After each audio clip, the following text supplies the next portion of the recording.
여러분, 혹시 부모님이나 주변 어르신들 건강검진 받으실 때 비용 때문에 망설이시는 거 보신 적 있으세요? 저도 사실 저희 할머니가 건강검진 한번 받으시려면 몇십만 원이 들어서 매번 미루시는 걸 봤거든요. 그런데요, 최근 베트남 하이퐁시에서 아주 파격적인 정책을 발표했습니다.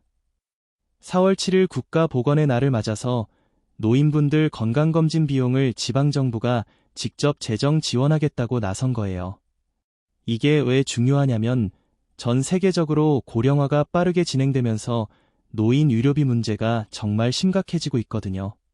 오늘은 이 사례를 시작으로 우리나라 노인 건강검진 지원은 어디까지 와 있는지 함께 살펴보겠습니다. 먼저 배경부터 짚어볼게요.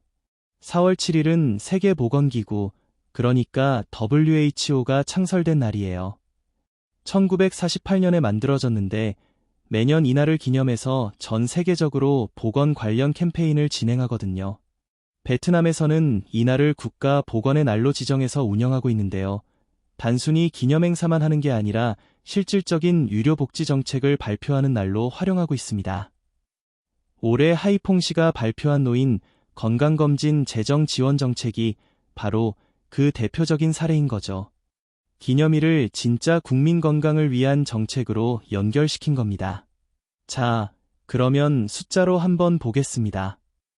우리나라 65세 이상 인구 비율이 벌써 19%를 넘었어요. 초고령 사회 진입이 코앞인 거죠. 베트남도 60세 이상 인구가 약 1,600만 명에 달합니다. 그런데 진짜 충격적인 건요.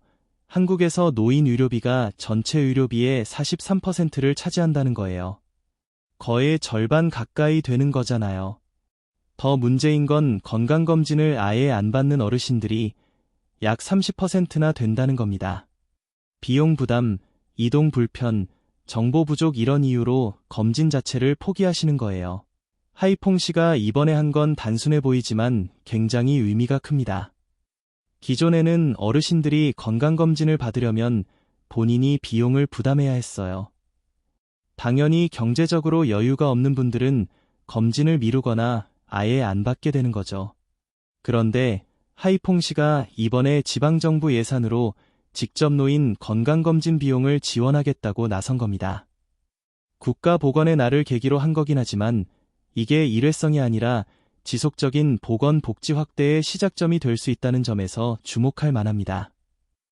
지방정부가 중앙정부 지시가 아니라 자발적으로 노인 의료 접근성을 높이겠다고 나선 거거든요. 비교해서 보면 확 와닿으실 거예요. 기존에는 건강검진비를 어르신들이 전액 본인 부담이었어요. 당연히 수검률이 낮을 수밖에 없었고 질병을 조기에 발견할 기회를 놓치는 경우가 많았습니다. 그런데 이번 정책 이후에는 지방정부가 재정을 직접 지원하면서 무상이거나 부담이 크게 줄어들게 됩니다. 사실 이게 장기적으로 보면 오히려 돈을 아끼는 거예요. 질병을 초기에 발견하면 치료비가 훨씬 적게 들거든요. 예방의료에 투자하는 게 결국 전체 의료비를 줄이는 가장 확실한 방법이라는 걸 하이퐁시가 보여주고 있는 셈입니다. 그러면 우리나라는 어떨까요? 사실 우리도 꽤 많은 지원이 있긴 합니다. 국가건강검진 제도로만 66세 이상 어르신들은 2년마다 무료로 검진을 받을 수 있고요. 기초생활수급자분들은 유료급여를 통해 추가 검진도 지원받으실 수 있어요. 치매 조기 검진은 만 60세 이상이면 전국 보건소에서 무료로 받을 수 있습니다. 노인 실명 예방 사업으로 안과 검진이랑 수술비 지원도 있고요. 서울이나 경기 같은 지자체에서는 자체적으로 추가 지원을 하는 곳도 있거든요. 문제는 이런 제도가 있다는 걸 모르시는 어르신들이 너무 많다는 겁니다. 진짜 핵심 문제는 여기 있습니다. 정보 격차예요. 스마트폰이나 인터넷을 잘 못 다루시는 어르신들은 이런 지원 제도가 있다는 것조차 모르는 경우가 정말 많거든요. 실제로 건강검진 무료 대상인데도 검진을 안 받으시는 어르신들한테 안 받으셨냐고 물어보면 대부분 그런 게 있는 줄 몰랐다고 하세요. 하이퐁시 사례가 의미 있는 건 바로 이 부분이에요. 지방정부가 직접 나서서 찾아가는 서비스를 하겠다는 거잖아요. 제도를 만드는 것도 중요하지만 그 제도가 실제로 필요한 분들한테 닿게 만드는 게 더 중요하다는 거죠. 세계보건기구에서 발표한 보건경제 보고서에 이런 내용이 있어요. 예방의료에 1달러를 투자하면 나중에 치료비에서 3달러에서 최대 10달러까지 절약할 수 있다는 겁니다. 진짜 놀랍죠? 건강검진 한 번 받는 비용이 아까워서 안 받았다가 나중에 큰 병으로 발전하면 수십 배, 수백 배의 치료비가 드는 거예요.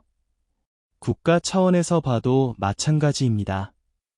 노인 건강검진에 예산을 쓰는 게 장기적으로는 국가 의료비를 크게 줄이는 가장 효율적인 투자인 셈이죠. 하이퐁 씨가 이걸 제대로 이해하고 실행에 옮긴 겁니다. 우리나라도 노인 복지에 상당한 예산을 투입하고 있긴 해요. 2024년 기준 노인 복지 예산이 약 25조 원이고 기초연금 수급자가 약 665만 명, 노인장 기요양 서비스를 받는 분들이 약 110만 명입니다. 숫자만 보면 꽤 많은 것 같지만 실제로 현장에서는 여전히 부족하다는 목소리가 큽니다. 특히 건강검진 같은 예방의료 분야는 치료 중심의 의료체계에 비해 예산 배분이 적은 편이거든요. 하이퐁 씨처럼 지방정부가 직접 예방의료에 예산을 집중 투입하는 사례가 우리한테도 좋은 참고가 될 수 있습니다. 앞으로 어떻게 될까요? 한국은 2025년 이미 초고령 사회 진입을 앞두고 있고 베트남을 포함한 아시아 국가들도 빠르게 고령화가 진행되고 있습니다. 이런 상황에서 치료 중심 의료에서 예방 중심 의료로 전환하는 건 선택이 아니라 필수예요. 하이퐁 씨의 사례는 규모는 작지만 지방정부가 먼저 움직여서 어르신들의 건강검진 접근성을 높인 아주 좋은 모델이거든요. 우리나라도 서울, 경기, 부산, 대구, 광주, 대전 같은 대도시뿐만 아니라 수원, 성남 같은 중소도시까지 이런 찾아가는 건강검진 서비스가 확대되어야 합니다. 오늘 영상을 보시면서 혹시 우리 부모님이나 주변 어르신들 건강검진은 잘 받고 계신지 생각해 보셨나요? 지금 바로 가까운 주민센터나 보건소에 전화 한 통만 하시면 무료 건강검진 대상인지 확인하실 수 있습니다. 이런 정보가 더 많은 분들께 닿을 수 있도록 이 영상이 도움이 되셨다면 좋아요와 구독 부탁드립니다. 알림 설정까지 해두시면 다위드가 매일 준비하는 복지 정보와 AI 트렌드를 가장 먼저 받아보실 수 있어요. 그럼 다음 영상에서 또 만나요. 감사합니다.